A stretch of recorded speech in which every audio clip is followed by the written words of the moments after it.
It's a beautiful foggy day today. It's been quite cold, but this is our spring. It's probably going to be off and on like this for the next few months, but I wanted to give an update as far as my war on the honeysuckle. I took tons of it out and then put in a bunch of herbs that I'd mentioned previously. This was called an herb spiral in the beginning, and it just basically became the honeysuckle spiral. So now there's a whole bunch of different herbs in there. I only cleared one side of it because that's all I wanted to do for now. I'll tackle the other side at another time, maybe another season, but there's a whole bunch of different flowers in there for the bees, various pollinators, and then a lot of sages and somewhat bigger bushes, so hopefully it'll crowd out everything. I know I'm going to have an issue with, barely see it right there, but that's Bermuda grass, and it is insanely invasive. I guess evasive would work too, but that was a mispronunciation. But invasive. It grows by rhizome, which is basically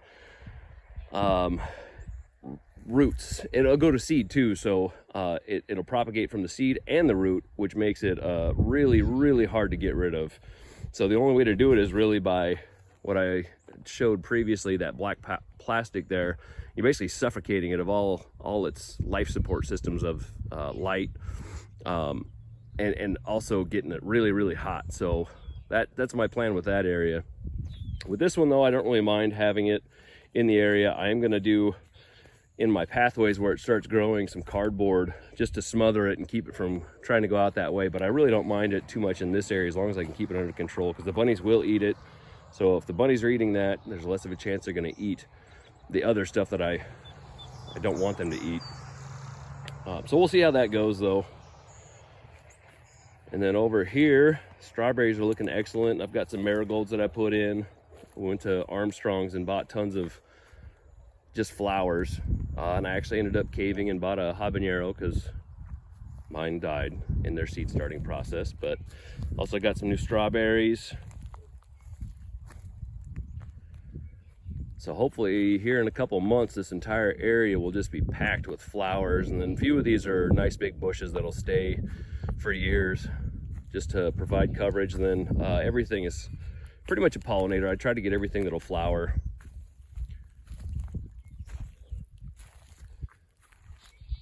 Onions are looking pretty good. They should start bulbing up here pretty soon. And if not, I'll still eat them that way. They taste the same. It doesn't really matter if they bulb up or not. It's just depending on the season. I may have planted them at the wrong time, but again, I really don't care. They're going to taste like onion either way. I went through and removed all this grading here. I don't want to use that anymore. The finches, it gives them a perfect little perch to go and eat all my tomatoes. So I've got a different thing I'm going to try to do this year. But I'm very, very happy with how the garlic is turning out. Looking so good. So much better than last year. This is Kate's backyard. This one gave me some of the biggest bulbs that I've grown, probably about the size of my fist. And before I get too far,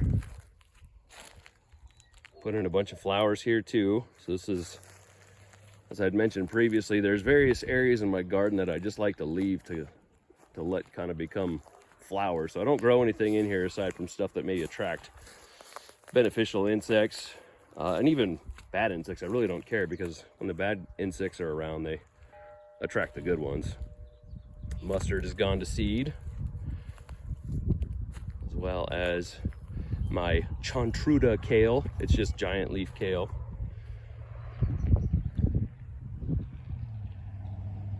But you can definitely tell when the weather, it's basically time for gardening, is everything just seems to blow up right away. It's like the garlic is looking so much healthier. They seem to be much larger. Got some comfrey coming in. I'll explain that in probably another video once they get nice and big.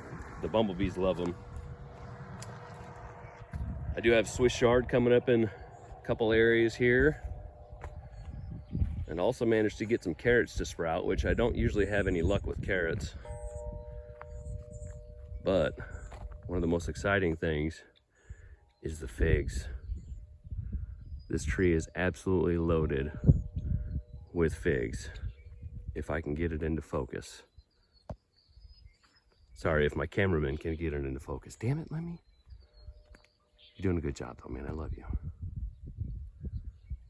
But yeah, this tree maybe got probably a little over 30 figs last year, and now I've already see just hundreds.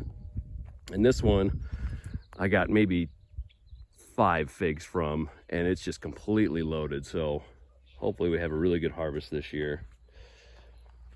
And this is my bed with the carrots coming up. Let's see if you can get a little peek at them. Look at those little guys. Hey there, carrots. How you doing? I'm good. That's nice. So I've been leaving these row covers on them because the birds are still horrible and will eat everything, even if it's tiny. Probably here in a couple of weeks, maybe next week, I'll put in the bird netting so that row cover is not just sitting right on them. But a bunch of marigolds right there. And then this season will hopefully be all pumpkins, just a massive, massive amount of pumpkins. And the pumpkins, specifically, I want to grow them right here because right now I'm killing off all the weeds, the Bermuda grass, all the different stuff. And the pumpkins will absolutely take over and shade this entire area. So if I can get them to do more shading and cutting off the nutrients for the weeds, then that'll give me an upper hand next year when I go to plant maybe tomatoes or peppers in that area. My peas have finally started doing something. These have been in probably since November, just hanging out. Look a lot better.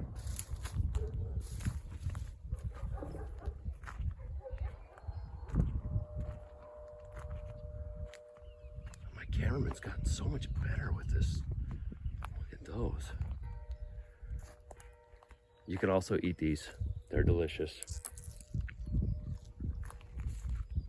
Shouldn't talk with your mouth full, Adam. Okay, sorry, Lemmy.